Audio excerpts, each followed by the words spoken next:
What's up? This is a video I've thought about doing for a while.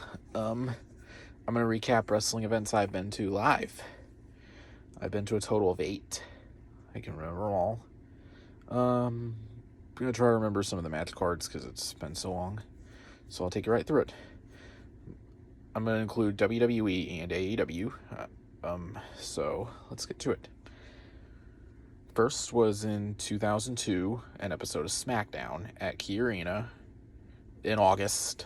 It was not right before SummerSlam, but I think it was 2 weeks before.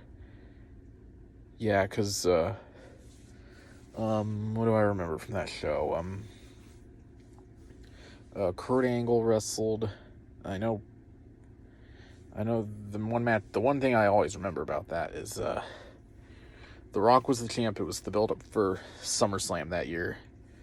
And The Rock wrestled Chris Benoit.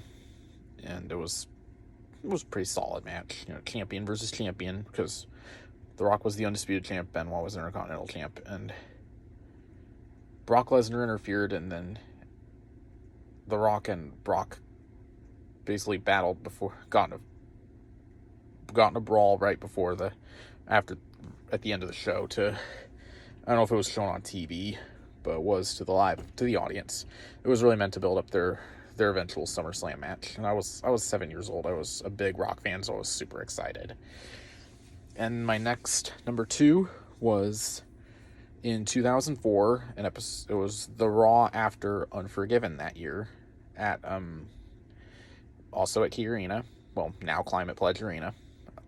Basically, all my wrestling shows have been in the state of Washington, because that's where I live, and yeah. And this was also good.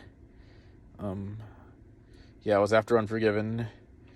What I remember from that show was, there was a big, because at Unforgiven, Triple H beat Randy Orton for the World Heavyweight title, and had a big celebration with Ric Flair and Batista, because this was during the Evolution era, and there was a big cake in the ring, and then during the celebration, Randy Orton popped out of the cake and beat the crap out of Evolution to get revenge. Which, and then there was, I'm gonna try to remember what was all there. If you remember that show, if you remember anything from those shows, you can feel free to comment, and, it might jog my memory a little, and, yeah, and, I saw HBK Shawn Michaels wrestle. I think he teamed up with Chris Jericho to beat Christian and Tyson Tomko in a tag team match.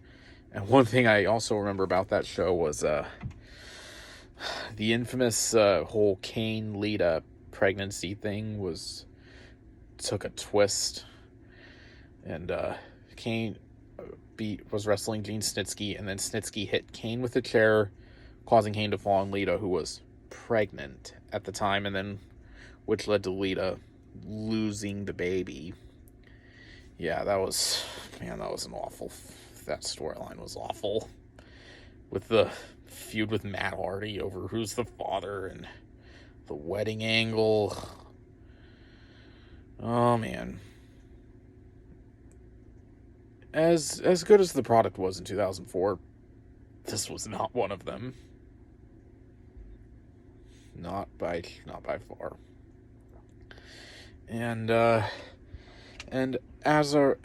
think I do remember, as a result of the whole cake beatdown, was Randy Orton faced all 3 members of Evolution at the time. It was Triple H, Batista, Ric Flair in a handicap match.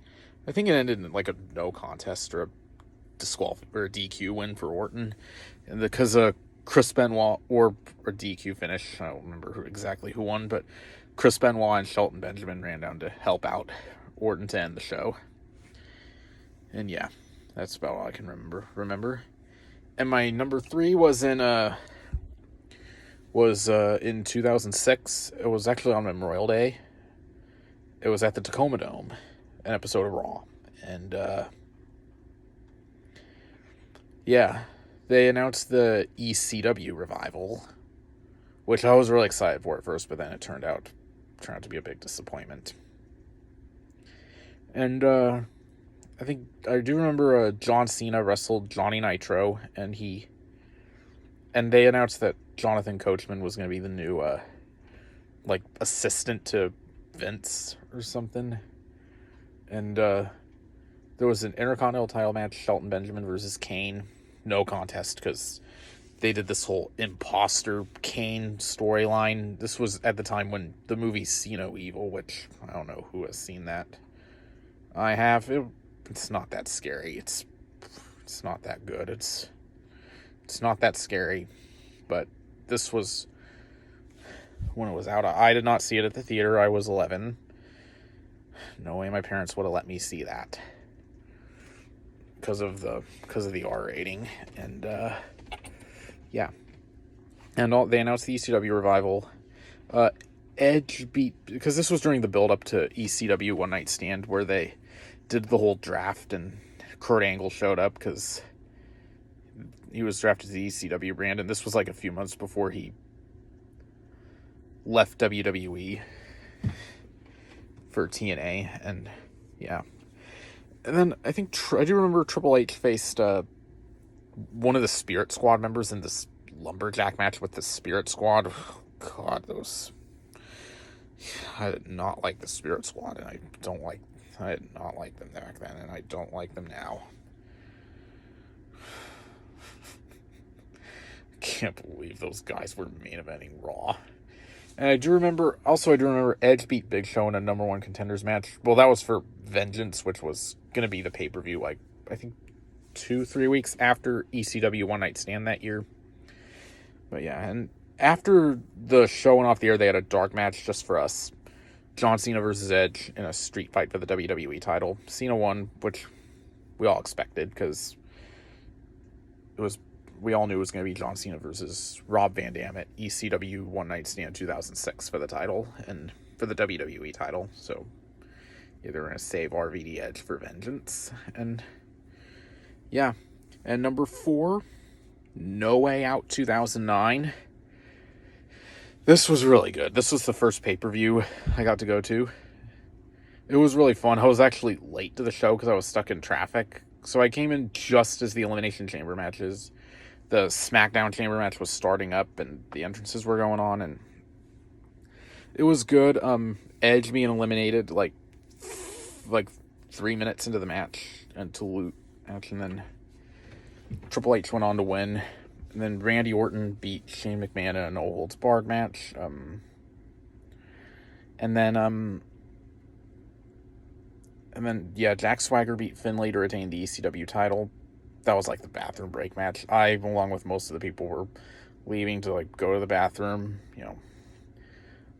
buy merchandise or get food or whatever. And Shawn Michaels beat JBL. It was just basically just like it was during the whole, if HBK works for JBL, if he wins, he doesn't work for him anymore, but if he loses, he's with him forever.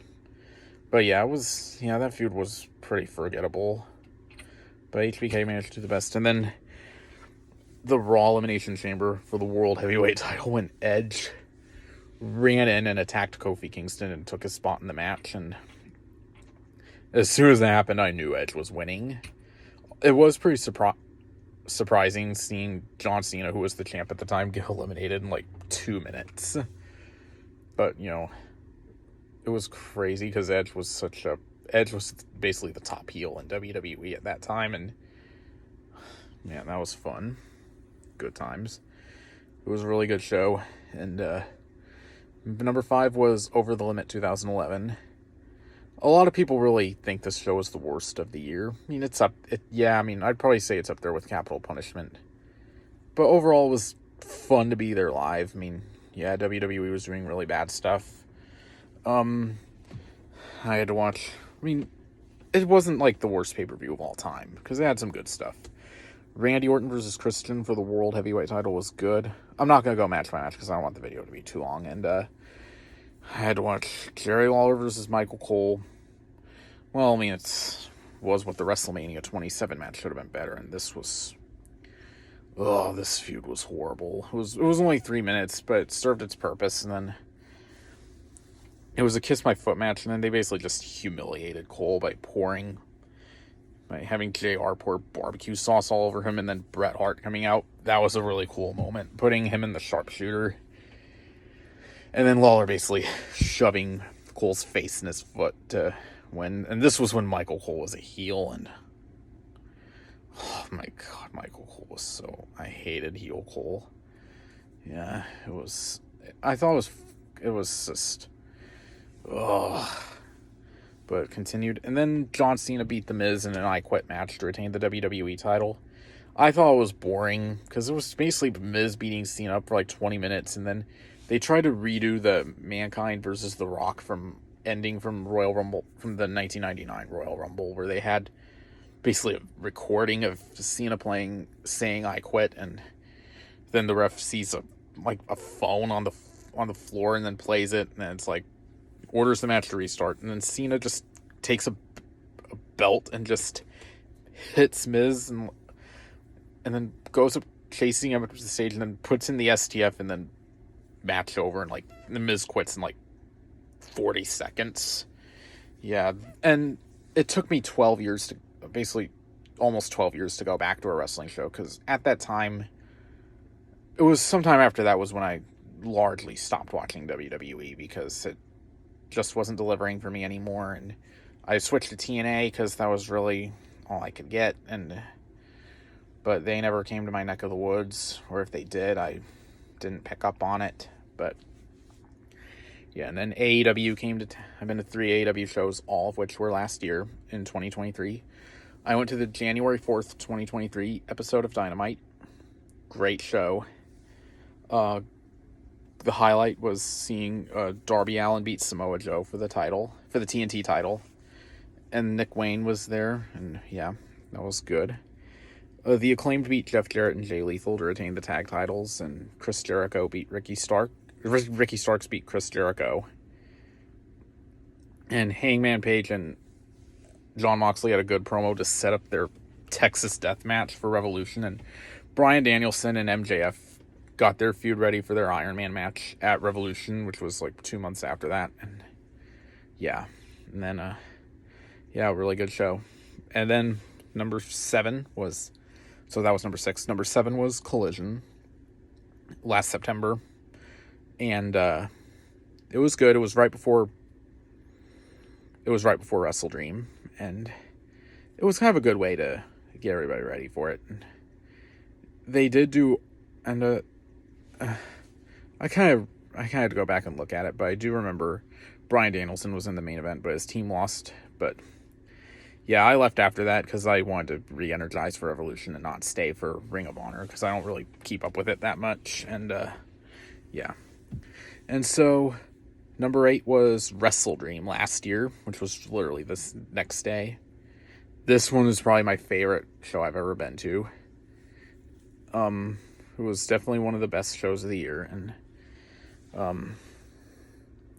Hangman Page versus Swerve Strickland, that cemented Swerve as a star in AEW. And I'm just gonna go back on the highlights, and the trios match with Chris Jericho, Sammy Guevara, Kenny Omega, Will Ospreay, etc. That was really good. And the main event was the 2 out of 3 falls match. Christian Cage beat Darby Allin to retain the TNT title when Nick Wayne turned heel and sided with Christian, and then Sting walked out to try to help Darby, and then Adam Copeland, formerly known as Edge, made his debut. I remember when that happened, I was jumping. I was jumping out of my seat, just going crazy, because I never thought... I was seeing all this speculation on Twitter about, is he going to show up? And then when he showed up, it was surreal. And after the show went off the air, he went into the audience and was taking pictures with fans and high-fiving them, and I was among one of them who got a high five, and that was super amazing, because I've been watching wrestling for over 20 years, and to see somebody and to get a high five from him was just, it was amazing. Yeah. And so, yeah, that's all the shows I've got.